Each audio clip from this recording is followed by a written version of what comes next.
This conference will now be recorded. Okay. Any questions, guys, before I can get started? Anyone, any questions that I can take? Anyone, any questions that I can take? So, yesterday's session, we were looking at WinSAP more. We were understanding how do you take the code in a WinSAP and then do something called as an FTP protocol, file transfer protocol out here into a web app that is running on a different or which running as a part of a Azure data center like ECS2 or something like that. So any questions still there? Anyone? Any questions that y'all tried? Anything? Any issues or any questions that y'all have?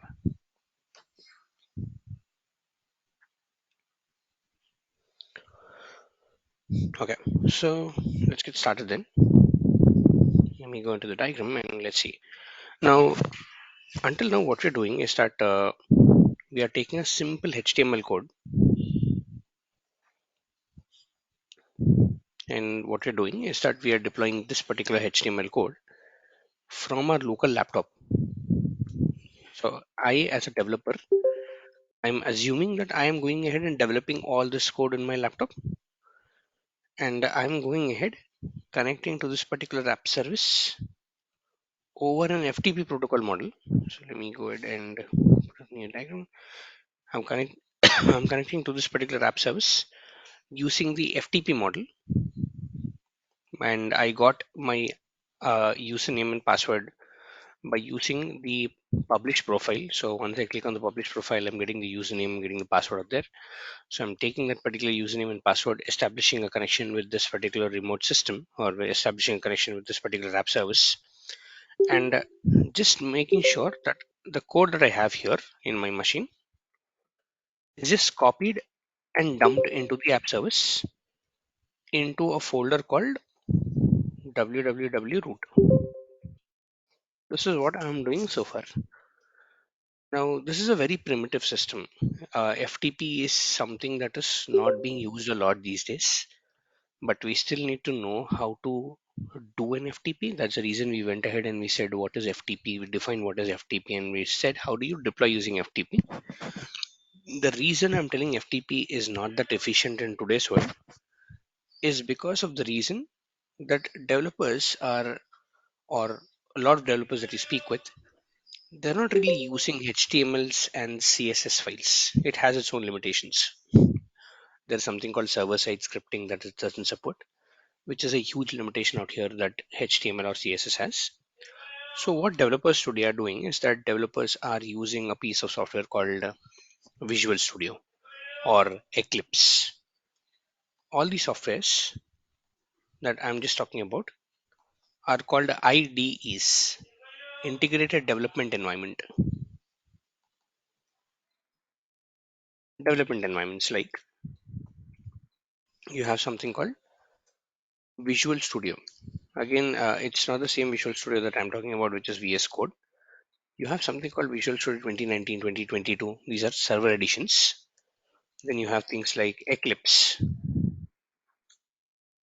and then you have Android Studio, PyCharm. You have a lot of things basically that are available out there in the market, which can be used as an IDE for code development.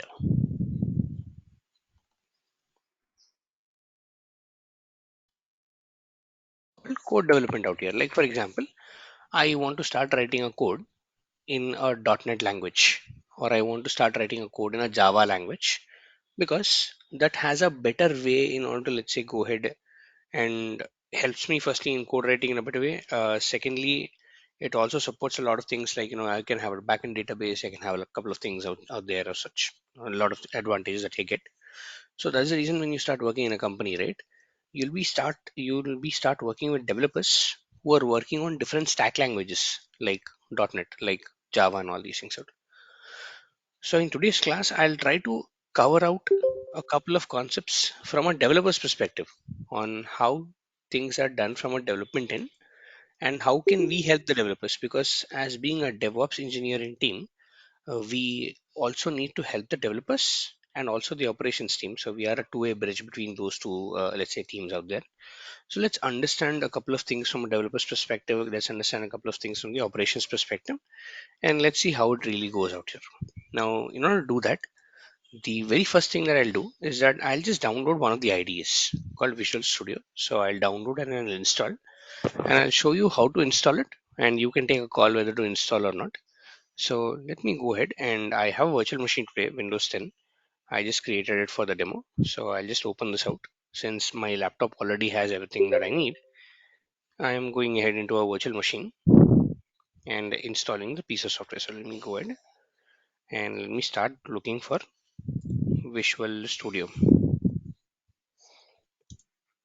And the latest edition is 2022. So just say Visual Studio 2022 out here. Just go inside Visual Studio. Now it's telling code faster, work smarter. I'll say download, and I'll say download the community edition. Three different editions of Visual Studio is what you get: community, professional, and enterprise. Professional and enterprise are, of course, they are licensed products. They come at a cost. So I'll just go ahead and download the community edition right now. So I clicked on the community edition. You have an exe file that got downloaded. Once this gets downloaded, just say open, and once you open this out, you will have the actual installation process that actually begins. So what you can do is, once open, let me wait for the installation or the installer to come into picture, and let's see how the installation, or let's see how the installer, let's say, works out here as such. All right, so you have the installer says continue. I'll say continue. It'll take a little bit of time to go ahead and verify and install this out. It's a huge software, guys. So my suggestion here is that if your laptop has a good memory, has a good capacity, only then go ahead and install this out. If you don't have a great capacity in your laptop, if you feel that your laptop will get slow, please create a virtual machine like the way I did. You can install it on the virtual machine, and you can pretty much do everything, and you can delete the virtual machine later. Even that's an option that I would suggest for people who do not want to install Visual Studio. So this is the first page that you get. It'll tell you that, you know what, can you go ahead and install some workloads. So when you are, let's say, working with these demos, please install ASP.NET and Web Development 1, Azure Development 2, .NET Desktop Development 3. So 1, 2, and 3. Please check all these three things called ASP.NET and Web Development, Azure Development, and .NET Desktop Development.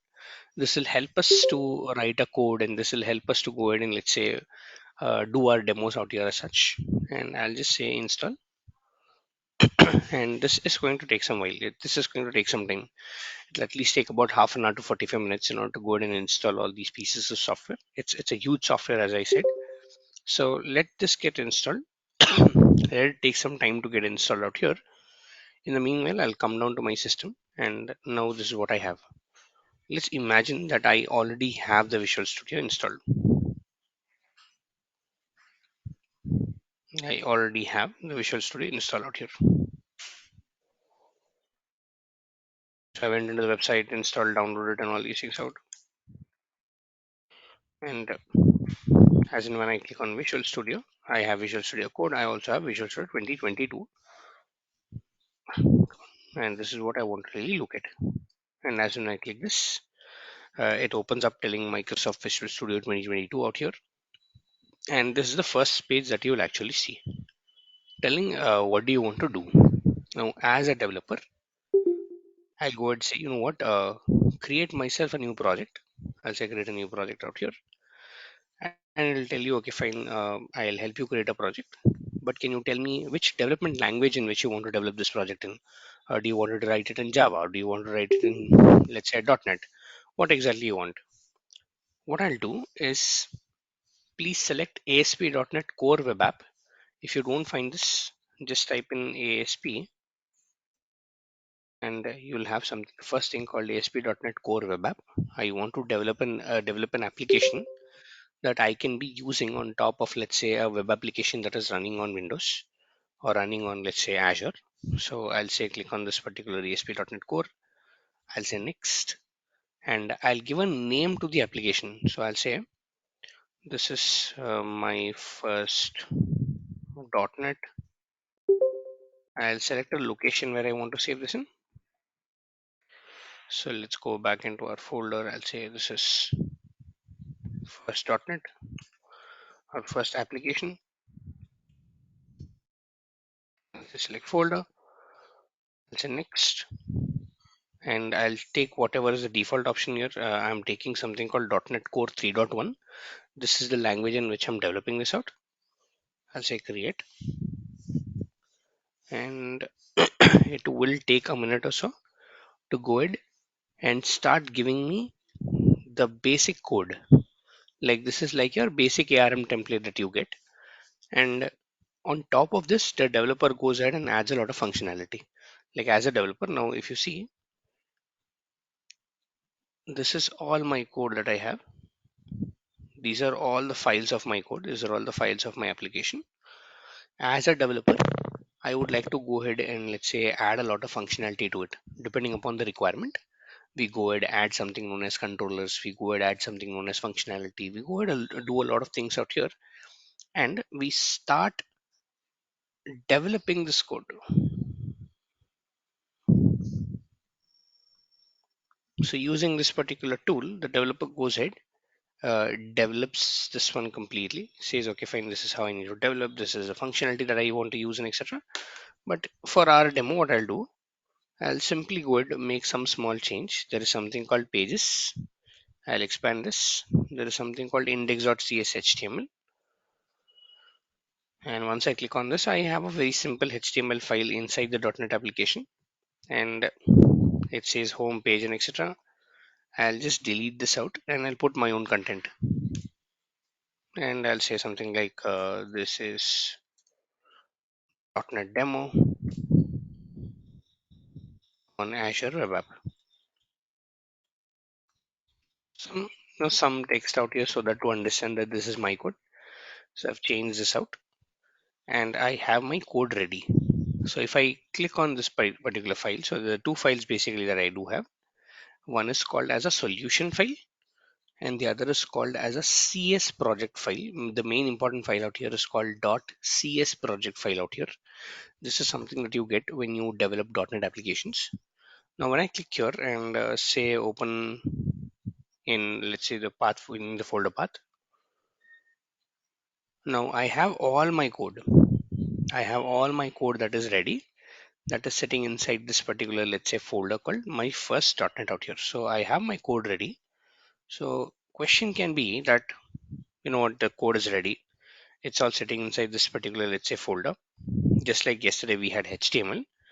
Why can't I take all these folders directly and dump it inside? My code development is anyways done. I've done my code development. Now can I take all the folders that I got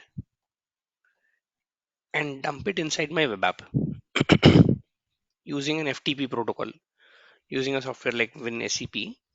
Can I just go ahead and do this? Why can't I really go ahead and do this out here? The answer here is that you can't do this. The reason being, the code will not run on your web application. It will fail to run on your web application if you just take the code that you see here and dump it on top of, let's say, a web application. HTML codes will run.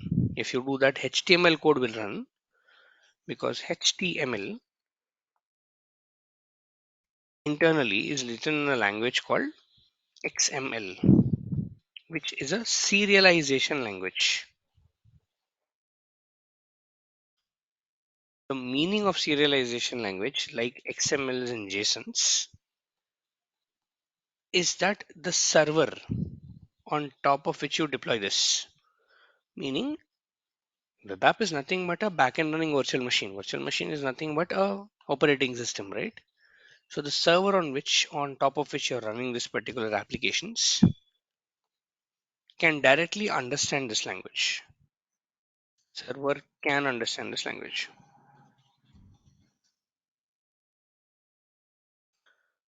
The reason being, it's already in a machine language and the machine knows this. These are called low level languages.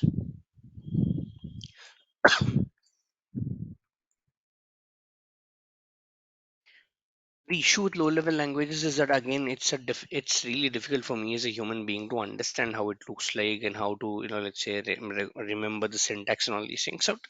And also the functionality is very low. So that's the reason we have written a .NET Core language But our .NET Core language, the issue with this is that this is a non-serialization language, or I would say this is a high level language.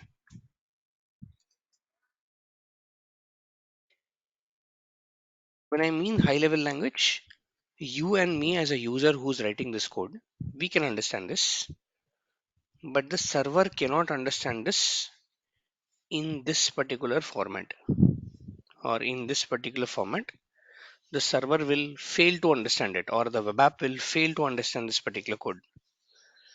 Now, the first thing that I need to do after this is that my code development is done. Sorry, my code development is done,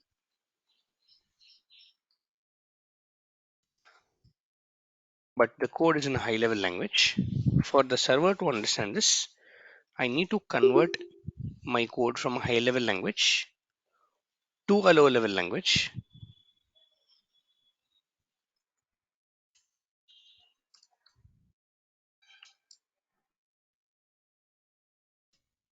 And this low level language is called as a binary language right now for me, zeros and ones.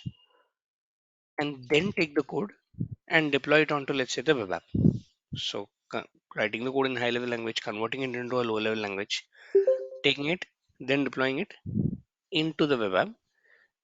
Now, the conversion process from a high level language to a low level language is called the process of build. So, code development, after that, code building phase will come in. And when I say code build, it's just converting my code into a high level, from a high level language into a low level language. And then comes something known as publish.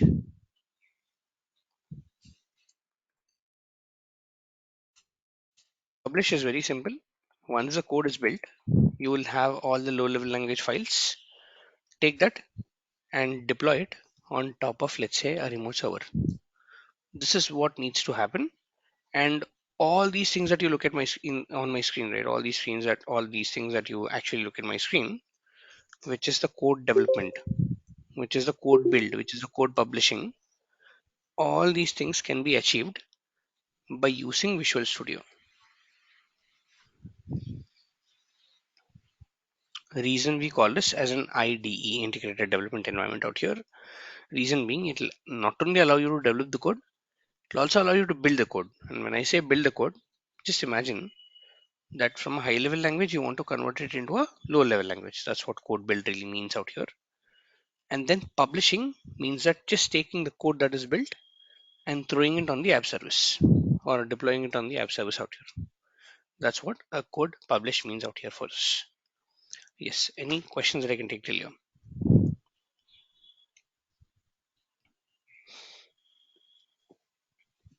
Anyone, any questions that I can take till here?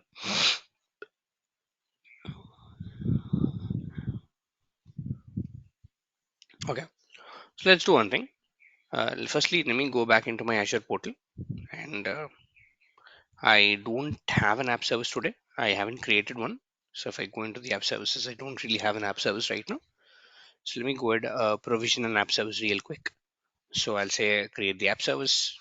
I'll say this is app service RG. I'll say this is a demo app service ABC000. I'll say the way I'm publishing it is by using a code, and the code is .NET 3.1. I'll say this is Windows operating system on which I want to deploy this on. Then it says, okay, find the region. I'll pick up a region like East US2 where I have the capacity to create this. Then I have a plan. I'll say this is a demo plan 01. I'll say okay, and I'll change the size. I'll put it to a free tier. I'm good with that. I can start with free. I can say apply. I can say next deployment and networking. Everything I'll just disable. Keep them disabled right now. We'll talk about what is networking, what is monitoring, etc. in the coming sessions. And I'll just disable the monitoring. I'll just review and create this out.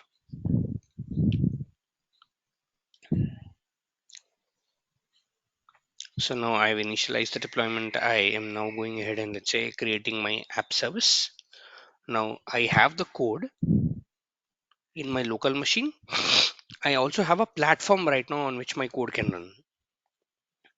The platform here is nothing but a Windows PaaS service. It's a Windows app service. That's the, let's say, platform that I do have.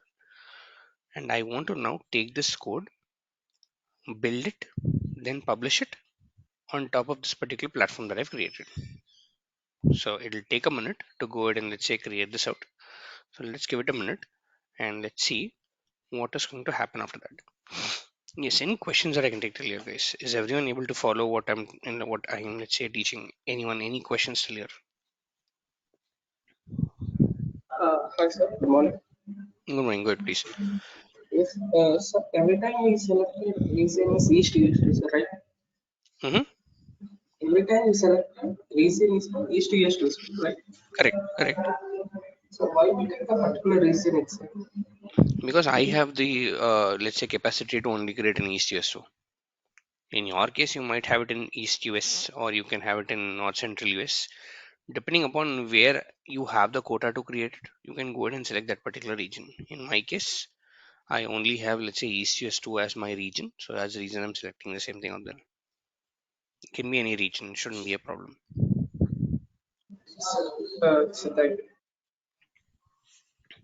Yes. So let me go back and my app service is now created. It's saying demo app service ABC000. This is now created out here. And let me now go into my code. And again, as I said, this is all high level language. So firstly, what I'll do is here you see something called myfirst.net. I will click on this one and there is something called build. It's saying, you know what, please go ahead, give a command called build. So I'll hit the build here. What this is going to do is that this is going to identify my code and start converting all my code into a low level language, into a language that the server can understand. And now it's telling, you know what, build started and build is successful. And all your code, I have built it. I have placed all your code into this particular, let's say, folder. It's called .NET 3.1 or something. So let me go here and let me take that particular folder path. It's telling, you know what, all this is your code and this is the main file of your code, which is my first .NET.dll. So if I open this with, let's say, a notepad, now this is how it will look like. It's a machine language in which I converted it into. It's a language that the server can understand. This is not a human readable language again. It's a language that only the server can interpret, only the server can understand. Only the server will help you to, let's say, read this out. So the build is done. I have all my folders out here or all my, let's say, files out here as a part of my build procedure. Now what I'll do is after the build, I want to now take the code and publish it onto my remote server. So I'll just take the code here and I'll hit the publish button that you see here. So I'm firstly doing a build, secondly I'm doing a publish. Then it's telling, okay, fine, great. Can you tell me where you want to publish this code? I'll say, you know what, it's Azure. I want to, let's say, go and take this code to Azure. I'll say next. And then it's telling what kind of a service you want. I'll say it is Azure App Service that is running on Windows platform. That's the thing that I want to go ahead and deploy it on. I'll say next. And once I do that, it will first ask me to, let's say, sign in. So let me go ahead and sign in here. Again, the sign in can take a couple of times to, let's say, go ahead and sign in, etc. I've seen this fail a couple of times out here. So let me go ahead and try to sign in. Okay. I'll put my password in, try to log in inside this one.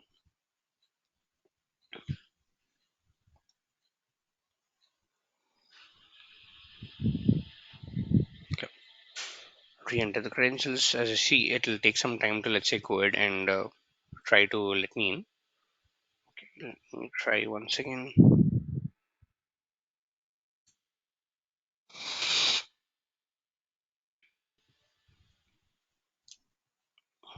Yes, sometimes it will ask you for the multi-factor authentication. So let's go there and create one.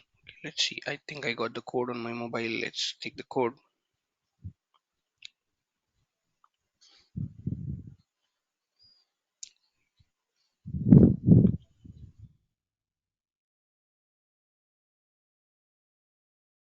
And let me verify this out.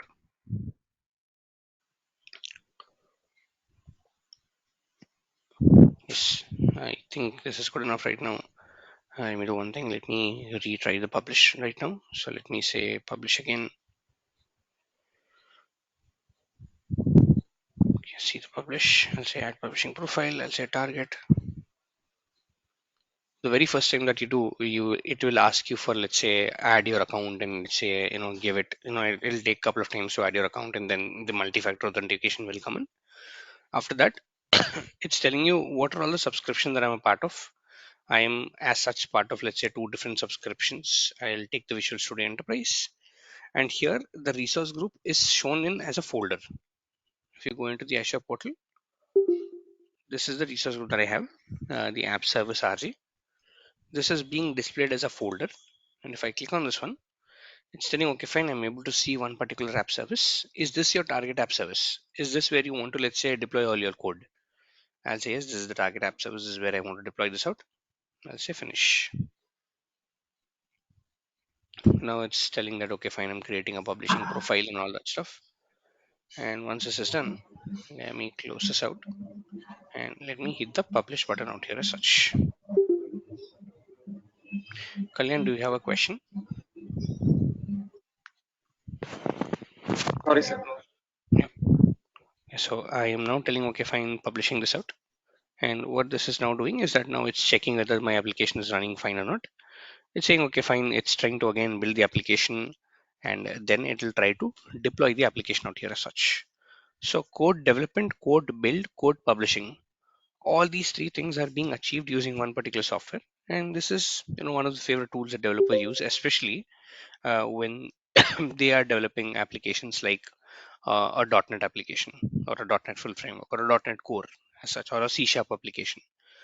And then they go ahead and do that build and do the publish out here as such. As a DevOps engineer, you are expected to go ahead and keep the platform ready, which means you are expected to go ahead and create the app services and make sure the app services are created using an ARM template and etc.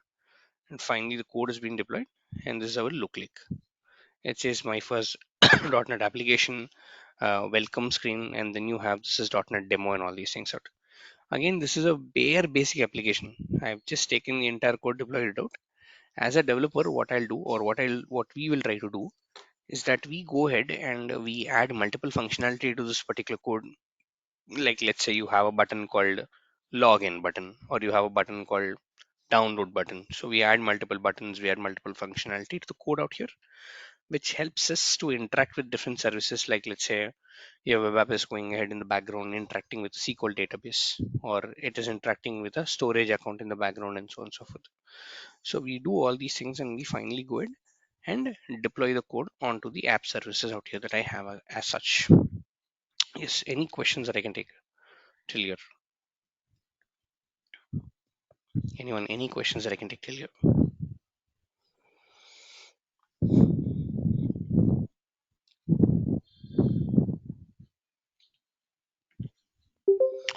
Okay. So one of the advantages that we have by development, by when I say by a code development out here, is this. See, this is a code. Now this is a platform on which I deployed my code, and this is the URL that I'm giving to all of my all of my, let's say, clients, telling that, if you go to this particular website, you will be able to log into the website, you will be able to, let's say, interact with my application and a lot of things. So I developed this particular application that you see on my screen for an end client. The client can be anyone, it can be an actual user also. Giving multiple people out here who are now going ahead into this particular web app by using this particular link. It's nothing but, for them, it is nothing but a link. For me, in the background, I did a lot of development and all these things out. They go into this particular link, and they are able to, let's say, use this particular website. Oftentimes what companies would like to do is that they don't want to stop their development process. they want to improve their application. Let's say this is version 1 of my application. This has a couple of changes, like it has the home button, it has some login button and all these things. The company would also like to go ahead and say version 2, wherein let's say the application you want also has an upload button and so on and so forth.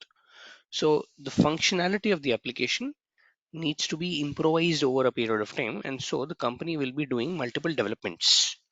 So what I'll do is that as a developer, I gave the version 1. I will come down into my application.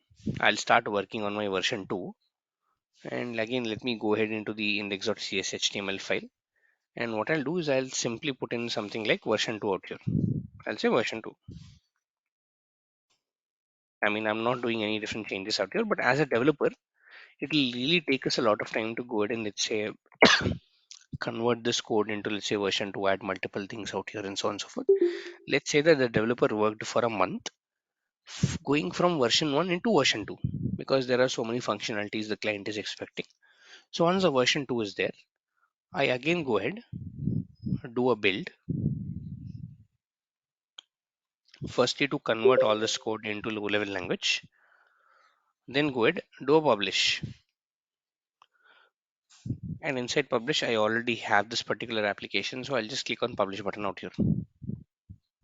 So as a developer, I'm developing my code. It took me around like about or 1.5 months to go ahead and let's say add all these functionalities. I now converted this code into let's say version 2, and what I'm doing is on top of this particular web app, which is currently running the version 1 of my code, I am now going ahead and deploying the version 2 of my code out here. This is what I'm doing. So it's saying publish is successful, skipped and all that stuff. You can see our web app using this particular link. If I see this, now I have a version 2 which is running. So now the end user that you have, or the users that they are using the application, will undergo a slight downtime. Reason being, the application is restarted while the code is published, and now they are able to see the version 2 with advanced functionalities. They're able to let's say go ahead and use the application. This is all perfect in a ideal world, but what if the users are complaining that the version 2 is not good? There are a lot of bugs. Earlier they were used to do a login, now they are not even be not even able to do a login out here. Again, I come back to my development team and I ask them, did you test this? Development team says, you know what, yes, it was working fine in my local machine, meaning in the machine where I developed, it is working fine, but when I took it to the cloud, it's not working really fine out here. See, if the code works on your local machine, doesn't mean that it will always run on the cloud out here. So now my application is not working. I want to go back to version 1. This is called as a rollback. From a higher version to a lower version, you can coming back. It's called now as a rollback out here. From a lower version to a higher version, if you're going, it's called upgrade. So now what I want to do is that my code in the current form, which means that the code in this particular format, which is like version 2, is not working. So I want to do a rollback back to version 1. Now my question to you all guys is, how do I do this rollback? Anyone, any thoughts? Now I want to initiate a rollback to version 1 back again. How do I achieve it?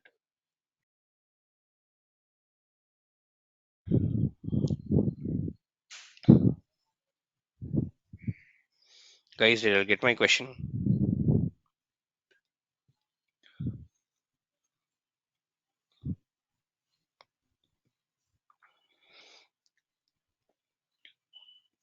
Uh, s- sir, Good, sir, please. as a developer, I do one code, and if it is not working properly, and as you told, I will go to upgrade. I will go to upgrade my code. Okay. At, at that time, if again the code is debug, and I will go to previous code, sir. Right, but how do you go to the previous code? Now I want to go to a previous code right now, which means that I as a developer, I'm now telling that, or I as a client, I'm now telling you that, you know what, the the version 2 of the code that you have given me is not working. I want to roll back. Now the question is that how do I roll back? We need to uninstall the version. Sorry, we need to undo the version. So what we need to do is Yeah. that we need to again come here. We need to undo all the changes that I have done in the version sorry, in the version 2, and get back all this code to version 1. This is what I need to do to roll back. And once I get back to version 1, I again have to do a build and then a publish. This is what I need to do ideally. But again, it took me around 1.5 months to do these changes. Imagine how much time it will take to undo these changes. It will take We equally the can same take the amount. backup. But I haven't taken a backup. But I haven't really done that. The scenario here is that I do not have a backup at all. Now what? This is now causing an issue right now because my application is now stalled. It is now basically not working properly. Now the issue entirely is that, see, the developer hasn't properly tested it out. They just simply took the code, deployed it on top of, let's say, the Azure web app, and they did not even have time to go ahead and test the version 2 at all on the cloud. This is a failure. This is the exact reason why Microsoft goes ahead and gives you something called as a deployment slot in Azure web app. Something called, or deployment slots is something called as staging slots. You can also call them as staging slots out here. This is for a zero downtime approach. A zero downtime.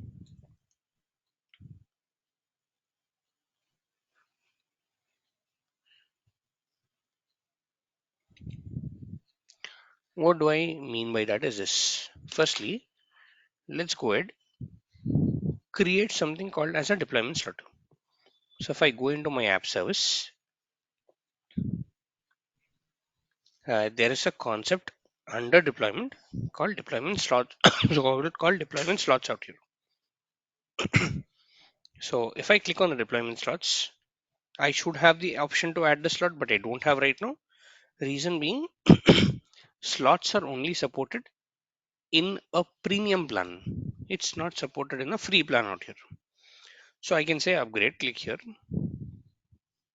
and for now I am in F1, and F1 doesn't have a concept called deployment slots at all.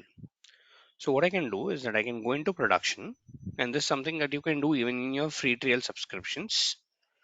I can click on S1, and as soon as I click on S1, if I go down here, it's telling staging slots, up to 5 staging slots that you can use to firstly test your application and then swap it into production. Production is your live environment out here. I'll say yes, this is what I want. I'll say apply.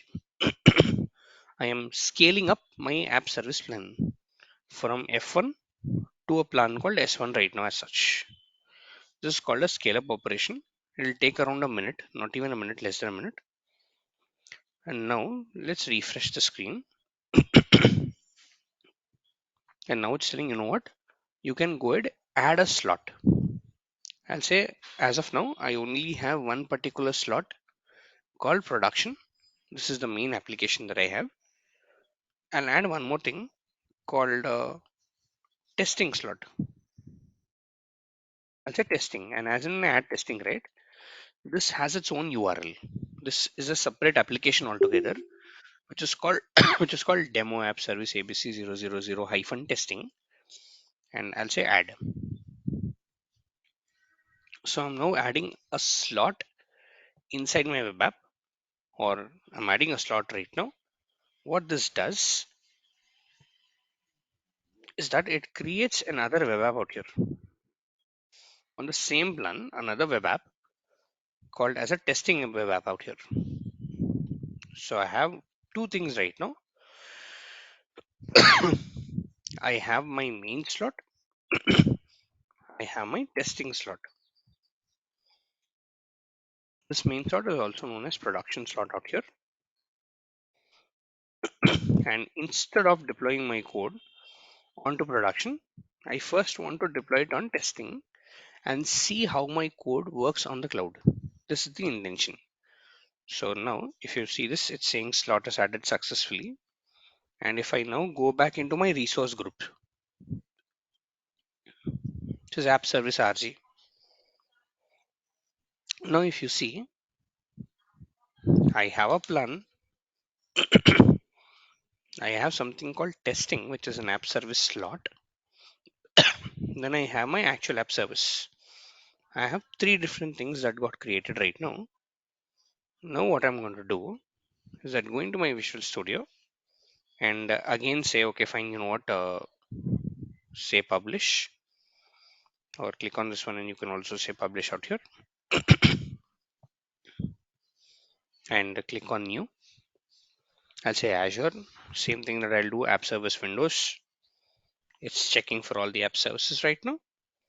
And instead of putting my code or instead of deploying my code directly onto the app service, I'll put it inside a deployment slot of the app service. So there's something called deployment slot. I'll deploy it into the slot of the app service. So what I'll do to do the demo, I'll just go ahead, say this is version 3. So what I'm doing is that I'm taking the version 3 and I am deploying the version 3 not on the app service but on the test service out here. So I'll say next. I'll click on this one and I'll say testing. I'll say finish. So I'm now deploying on the testing or on the testing slot of the application. So now this is testing. I'll say publish. As a user, this is the URL that you are provided with, and this is and this is what you'll be using. So you'll just be using this particular version 2 of the application, imagining that version 2 is working fine. You'll be using this application only. There is nothing that you will know. There's nothing that there's nothing that you know that there's a backend development that's going. There's a backend development going for version 3, but this backend development rate is being deployed and it's being tested over a testing slot of the application and not the actual slot or not the actual or not the production slot of the application. So you as a user will still be using the main application out here, will still be, let's say, interacting with this, while I as a DevOps engineer has created, let's say, another slot for you as in a development team, and we are testing the version 3 on this particular slot. So this is what is happening right now.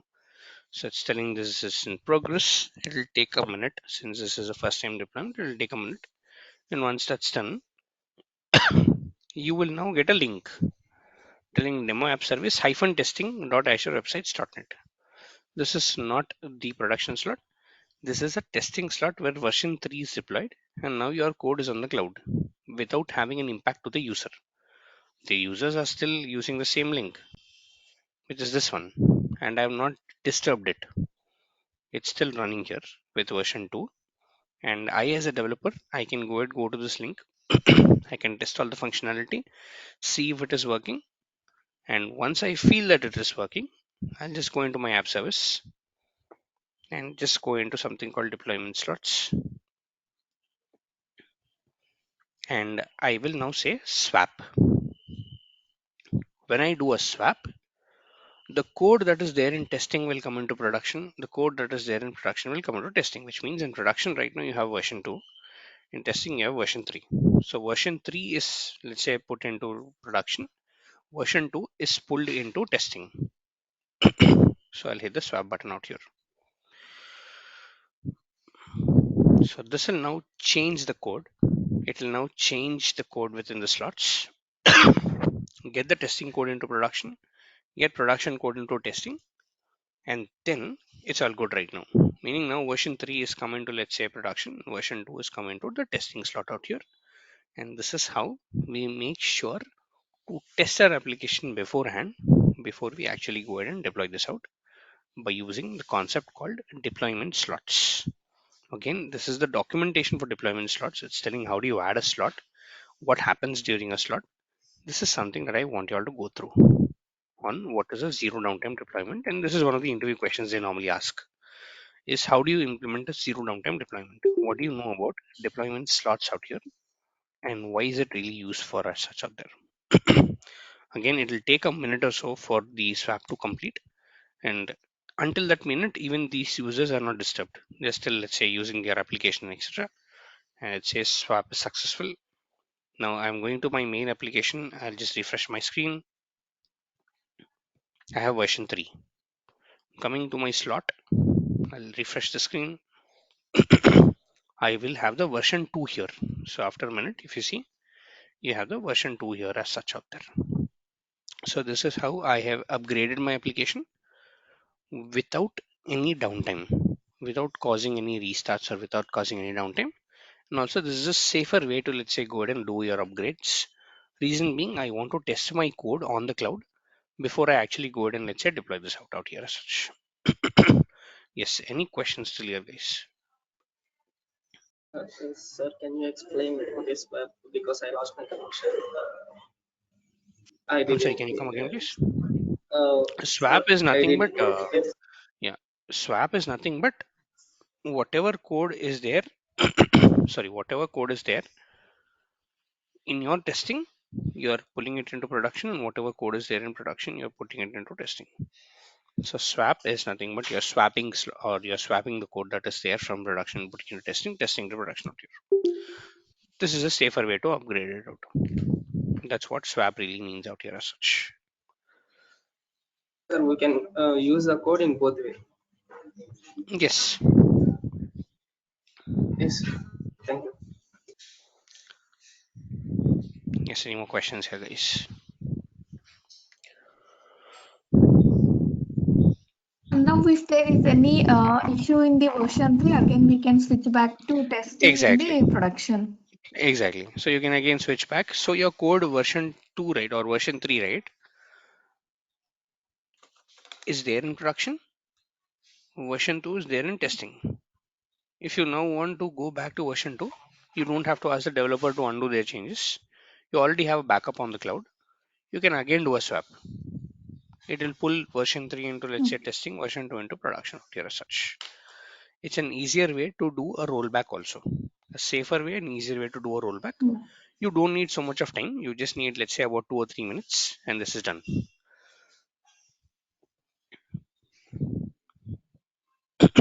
Yes, any more questions here, guys?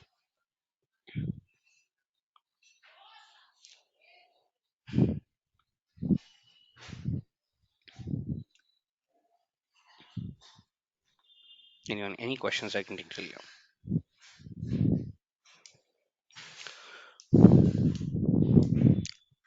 All right, so that's it from mine then. Please go through this particular documentation and please try it out. And try to install Visual Studio in your system if it is, if you feel that it is a very huge software. Please go ahead, create a virtual machine, install it out. I'm good with that also. You can delete the virtual machine after you're done. I'm also good with that particular approach. Sir, Okay, one thank. doubt. Go ahead, please. Actually, we are using one Melody class, DevOps class Melody to create a web services in Azure portal. It's the same Melody we are using the Visual Studio.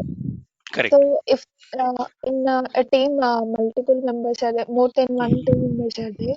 So, Yes. the same Melody we should use, or we can Not access from really. different Melody. You can access from a different mail ID provided you give the developers the access control. So you can add directly a role assignment on your web app. You can ask your developers to use their own IDs, so that now you can go ahead and give multiple roles, like website contributor. Let's you manage the website and all these things out. So you can give a website contributor. They can go ahead, log into Azure using their IDs, and they can deploy it out. So you don't have to Okay. give this particular credentials to everyone. Okay. Thank you. No problem. Okay, thank you guys, and have a good day ahead. And we'll meet on Monday and we'll discuss more on this one. Thank you.